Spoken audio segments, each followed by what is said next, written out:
Railway స్టేషన్లో train ticket ఎలా book చేయాలో ఒకసారి చూద్దాం. ఇవన్నీ options, total options. Platform ticket కావాలంటే ఇది నొక్కాలి. ఓకేనా? నొక్కిన తర్వాత యూపీఐ ద్వారా, ఫోన్పే, గూగుల్ పే ద్వారా పేమెంట్ ఆప్షన్ వస్తుంది. దాంట్లో మన మనీ స్కాన్ చేయగానే ప్లాట్ఫారం టికెట్ ఈ బాక్స్లోంచి బయటకు వస్తుంది. ఒకవేళ వేరే మీరు స్టేషన్లకు వెళ్ళాలి అని అనుకోండి, అప్పుడు ఏ ఆప్షన్ సెలక్షన్ చేయాలో చూపిస్తాను. ఇక్కడ ఆల్ అదర్ స్టేషన్స్ అని ఉందా, అది సెలక్షన్ చేయాలి. ఫర్ సపోజ్ మీరు ఖమ్మం వెళ్ళాలనుకోండి, ఇక్కడ మాన్యువల్గా ఎంటర్ చేయాలి ఖమ్మం అని. విజయవాడ అయితే విజయవాడ.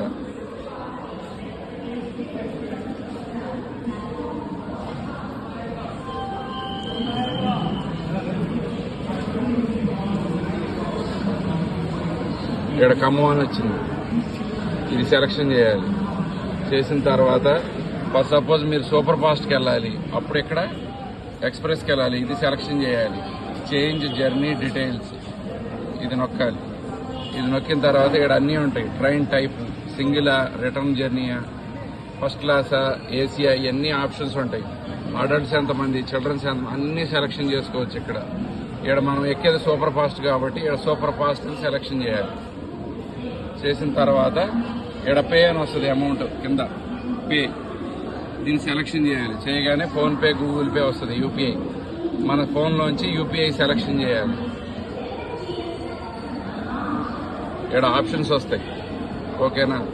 ఇక్కడ క్యూఆర్ పే విత్ యూపీఐ అని వచ్చింది, ఇది సెలక్షన్ చేయండి. చేయగానే ఇక్కడ క్యూఆర్ కోడ్ వస్తుంది. మీ దగ్గర ఉన్న ఏ యాప్ ద్వారా దీన్ని స్కాన్ చేయొచ్చు. యూపీఐ కోడ్ కొట్టిన తర్వాత వెంటనే ప్రింట్ ఇక్కడ నుంచి వస్తుంది మీకు. దీన్ని తీసుకొని మీరు జర్నీ చేయొచ్చు. ఎక్స్ప్రెస్, సూపర్ ఫాస్ట్, రిటర్న్ టికెట్లు, ప్లాట్ఫారం టికెట్లు, నెక్స్ట్ వచ్చేసి చిల్డ్రన్స్ టికెట్స్, పెద్దవాళ్ళవి, అడల్ట్స్ అన్నీ దీంట్లో సెలక్షన్ చేసుకోవచ్చు. క్యూలో ఉండాల్సిన అవసరం లేదు. ఓకేనా? మీకు యూపీఐ ఉంటే ఈ మిషన్లో ట్రైన్ టికెట్స్ బుక్ చేసుకోవచ్చు. Thank you very much.